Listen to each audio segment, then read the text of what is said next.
Kemarin kita sudah perkenalan untuk video yang pertama. Sekarang kita lanjut. Sebelum kita belajar, mungkin kita akan persiapkan alat-alat tempur kita, alat untuk tools-tools yang digunakan untuk memulai pelajaran kita. Nah, mungkin untuk pelajaran pertama kita belajar HTML dulu ya.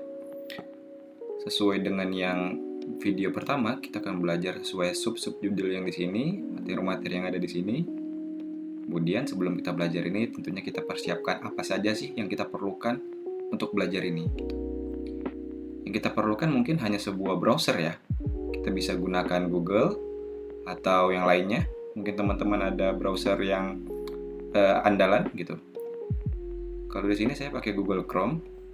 Nah, yang kedua kita mungkin bisa install text editor. Text editor mungkin banyak, ada dari Visual Studio Code atau Sublime Text. Kalau saya pakai, seharian saya sih pakai Visual Studio Code. Nah, untuk linknya nanti bisa masuk aja ke code.visualstudio.com. Nanti yang saya taruh di deskripsi. Kemudian teman-teman bisa download aja.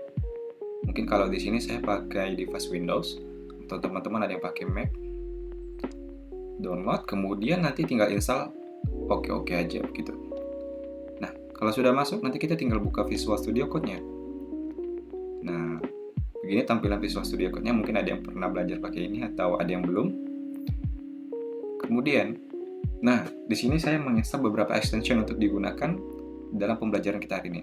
Untuk belajar HTML mungkin kita bisa install extension, mungkin dari sini ada yang saya gunakan. Mungkin kita perlu auto rename tag ya. Auto rename tag, kemudian di sini juga saya install apa lagi ya? Karena di sini saya udah banyak penginstalan, mungkin kalau untuk HTML kita bisa yang diperlukan dulu ya. Ada mungkin yang pertama IntelliSense. Mana ya tulisannya ya? Gini kali ya.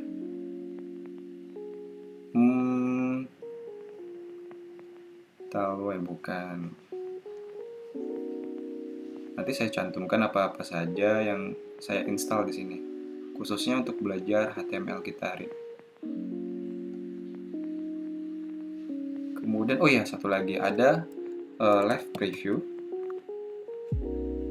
Live Server namanya di sini ya. Nah, Live Server ini memungkinkan kita untuk nanti sekalian melihat langsung tampilannya.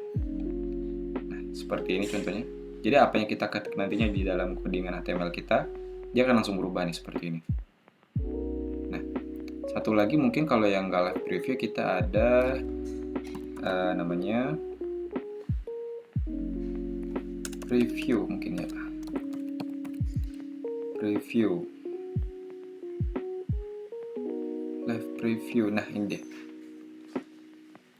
Nah, kalau yang ini kita bisa langsung melihat tampilannya dalam Visual Code langsung. Ini. Mungkin saya contohkan dari extension live preview ini ya. Kita bisa buat folder dulu atau open folder, taruh dokumen, tes 1. Kita masuk.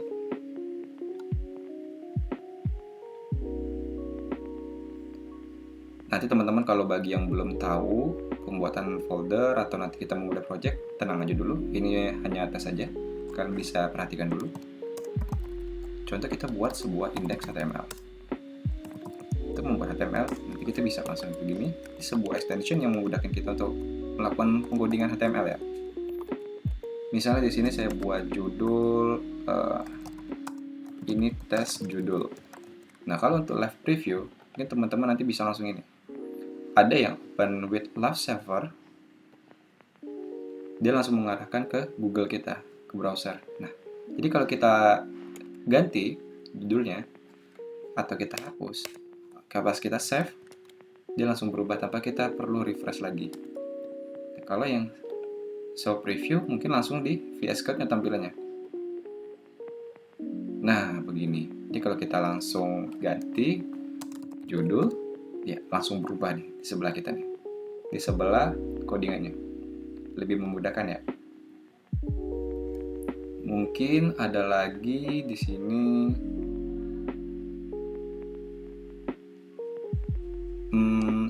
IntelliSense. Kemudian ada apa aja ya?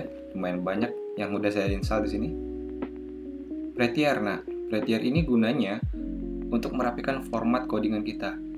Yang mungkin tadi codingannya bentuknya nggak rapi nih. Tetapi kalau kita save, ya langsung auto merapikan. Nah, begitu. Itu perlu kita Prettier di sini. Prettier, kemudian di sini, oh cukup ya. Kita cari HTML. Di sini ada apa aja ya? Nah, ini bisa juga format HTML ini PHP bisa juga. Kemudian IntelliSense, kalau nggak salah ini CSS custom HTML. Oh, ini nggak perlu dulu. Oke, mungkin nanti saya cantumkan di deskripsi aja apa yang perlu kita install di extension untuk memudahkan kita juga dalam membuat dalam mengoding HTML kita nanti.